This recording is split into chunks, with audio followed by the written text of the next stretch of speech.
আমাদের স্কুলে ডান্স কম্পিটিশনের জন্য সিলেকশন চলছে।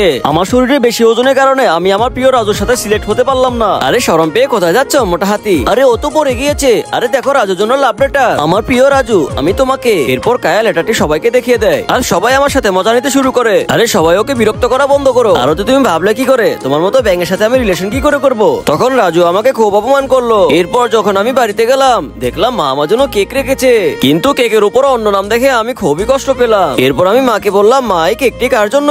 আরে তোর মাথায় কি গোবর ভরা আছে নাকি? ভুলে গিয়েছিস এই কেকটি তোর ডেলিভারি করার কথা ছিল। তখনই এখানে জয়া আসলো। আসলে ওরা হচ্ছে আমার সৎ মা সৎ বোন। আরে আরতি তুই এখানে দাঁড়িয়ে না থেকে তাড়াতাড়ি কেকটি ডেলিভারি দিয়ে আয়। এরপর আমি কেক ডেলিভারি করে রাস্তার পাশে দাঁড়িয়ে থাকলাম। আমি রাস্তার পাশে খুব সুন্দর একটি খরগোশ দেখতে পেলাম। আর তখনই দেখলাম আমার মা একটি ইন্টারভিউতে বলতেছে জয়াই আমার একমাত্র মেয়ে। এরপর আমি অনেক কান্না করতে থাকি।